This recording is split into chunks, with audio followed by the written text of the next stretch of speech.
আমার থেকেও খারাপ অবস্থা রাষ্ট্রের স্বাস্থ্য ব্যবস্থা। আমার তো যা খারাপ অবস্থা দেখতেই পাচ্ছেন, আমার থেকেও খারাপ। আর এখন আমরা কি বলছি? এখন আমাদের হাতে সুযোগ নাই, আমরা এই দালাল রাজ বন্ধ করার জন্য বলছি।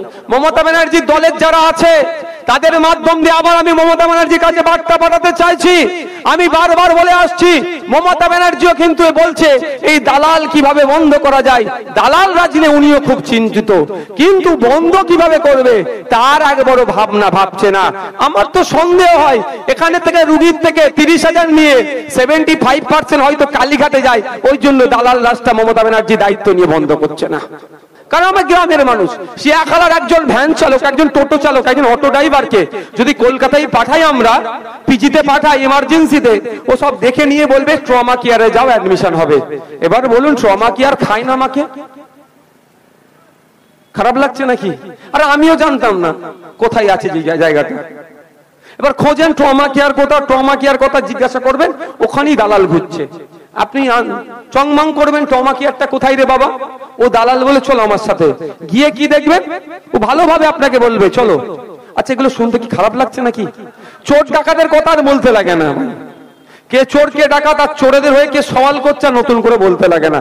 এগুলো আপনার একটু জানা দরকার। ট্রমা কেয়ারের ওখানে গিয়ে দেখবেন আপনি, ওখানে যিনি দায়িত্বে আছেন ইনচার্জ দেবেন আমার রুগীকে ভর্তি করতে হবে, কি বলবে যে না সিট নাই। গ্রাম থেকে গিয়েছেন এমার্জেন্সি, কি করতে হবে? হয় বেসরকারিতে নিয়ে যেতে হবে, না হলে ও যে বেটায় আপনাকে ট্রমা কেয়ার দেখিয়ে দিয়েছে সেই বলছে সিট হয়ে যাবে, 50,000 টাকা দাও, 30,000 টাকা দাও, 20,000 টাকা দাও, সিট হয়ে যাবে। কিন্তু আমাদের বক্তব্য, আমরা চাষিভুষি মানুষ, আমরা টোটো ড্রাইভার, আমরা অটো ড্রাইভার, দিন আনে দিন খাই। আমরা সকালে কলকাতায় উঠে চলে যাচ্ছি, 7,000 8,000 টাকার মাইনে চাকরি করছি, ফিরে আসছি। তাদের পক্ষে ওই 30,000 20,000 টাকা দিয়ে বেডটা কি নেওয়া সম্ভব? আর না হলে সোনা গয়না জমি জায়গা বিক্রি করে অন্তত বেডটা নিতে হবে। আমাদের বক্তব্য হচ্ছে একদম ক্লিয়ার, ওই ট্রিটমেন্ট পাওয়ার জন্য কলকাতায় যেতে লাগবে না সিয়াখালার মানুষকে, শ্রীরামপুরের মানুষকে কলকাতায় যেতে লাগবে না, আপনার হুগলি জাঙ্গিপাড়ার মানুষকে, ফুরফুরা শরীফের মানুষকে কলকাতায় লাগবে না। আমরা দাবি করছি সরকারকে প্রতিটা জেলায় ওই ধরনের উন্নত মানের হসপিটাল করে দিতে হবে। আপনারা যদি সুযোগ দেন, আমাদের হাতে দায়িত্ব দেন, আগামী দিনে আমরা এই দায়িত্ব আপনাদেরকে বুঝিয়ে দেব। বন্ধুগণ যারা উপস্থিত হয়েছে, আমি ফর্মুলা দিয়েছি, ইন্ডিয়ান সেকুলার ফ্রন্ট ফর্মুলা দিয়েছে যে ব্লক হসপিটাল, জেলা হসপিটাল, কলকাতার নামি দামি সরকারি হসপিটালের সামনে ডিসপ্লে বোর্ড লাগিয়ে দেওয়া হোক। কেমন ডিসপ্লে বোর্ড? আমরা যারা শিয়াখালার মানুষ বাড়িপাড়া থেকে ট্রেন ধরে কলকাতায় যাই, যখন ফিরি আমরা কি বাড়িপাড়া থেকে কলকাতা হাওড়ায় যাই, যখন ফিরি আমরা কি করি?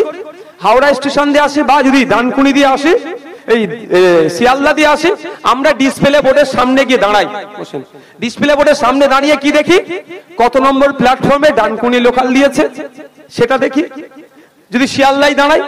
আর যদি হাওড়াতে দাঁড়াই, মশাগ্রাম লোকাল, বর্ধমান কড, চন্দনপুর লোকাল কত নম্বর দিয়েছে সেটা দেখি, তাই তো? যত নম্বরে দেয় চুপচাপ এসে আমরা ওই কয়েদিতে উঠে যাই। একবারের জন্য কিন্তু জিজ্ঞাসা করিনি দাদা এটা কডে না মেনে, কারণ ডিসপ্লে বোর্ডে দিয়ে দিয়েছে। তাহলে আমাদেরকে কেউ বোকা বানাতেও পারবে না।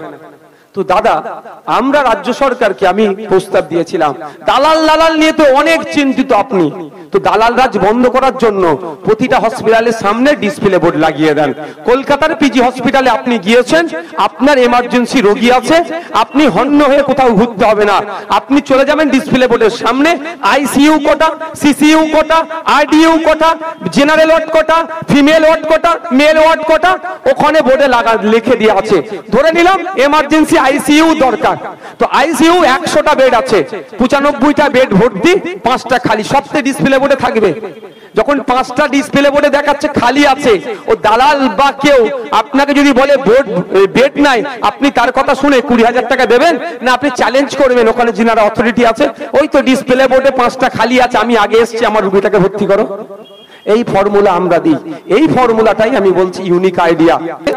আরো বেশি করে যেগুলো চাওয়া পাওয়া, হসপিটালে ডক্টর নয়, নার্স নয়, তার বিরুদ্ধে সোচ্চার হয়ে নার্স ডক্টর যাতে বাড়ে সেখানে কথা বলা।